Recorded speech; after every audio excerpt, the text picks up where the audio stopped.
This week on the JMC Network Newscast. First, details from Brantly Houston on how his family dealt with the stress and all the media blitz when his uncle, Dr. Kent Brantly, contracted the Ebola virus. Then a first look at ACU's new food truck. Also, check out the Fair and Rodeo in Abilene this week. Finally, details on how Highland Church of Christ has added an instrumental service. Welcome to the JMC Network Newscast. I'm Laura Benson. Well, the story of Dr. Kent Brantly, who contracted the potentially fatal Ebola virus this summer, captured the attention of the nation. However, you may not know that his nephew, Brantly Houston, is an ACU student.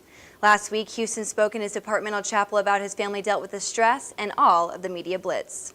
I count myself really fortunate to have come from an already very close-knit family, and I think that bond was just kind of proven because, we're spread out through Michigan, Texas, Georgia, and Indiana, and even when we weren't all together, everyone was leaning on each other. It was really encouraging to me to see my family, especially Kent and Amber, with all the statements they released, and with my grandmother, every time she talked to reporters, to see them stand by their faith and say, we want people to pray, or I remember specifically from one of Amber's statements to say, we're a family with a deep faith in Jesus, and to not be afraid to shy away from that in a time when you're in the national spotlight and people may not be very kind towards that. And so it was really inspiring to see my family stand by my faith, and that was really encouraging.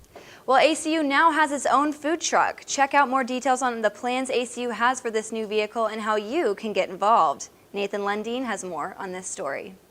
We received this truck as a donation from PepsiCo Frito-Lay.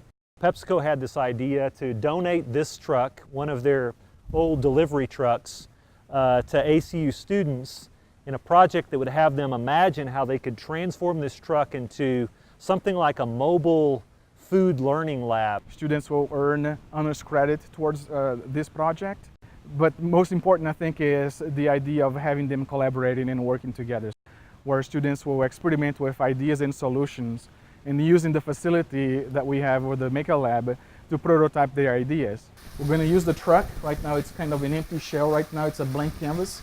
Our students will be brainstorming ideas and prototyping solutions, but possibly converting these into some cooking area, opening the sides so that the public will have access to the inside.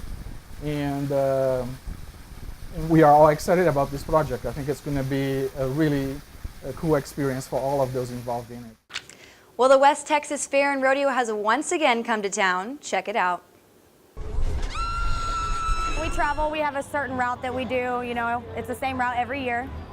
We start usually in San Angelo, Texas, and then we go up to Colorado. My aunt is in the water race game, that's her game. It's my aunt, and I give her breaks, so whenever she wants to take a break, I go down there and hop in there. So it's a lot of fun with kids, yeah, I love kids, so.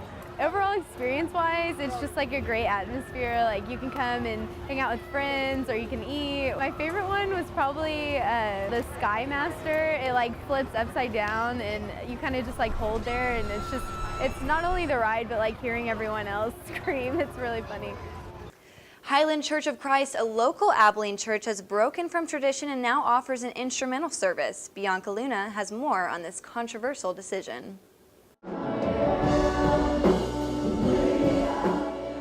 I love the instruments. I think it's a really cool way to express worship, but in a way that's definitely still Highland, and it's still, it doesn't distract from what we're trying to accomplish, and I just think it's great. I think it's a really cool way to facilitate the different styles that people worship. So.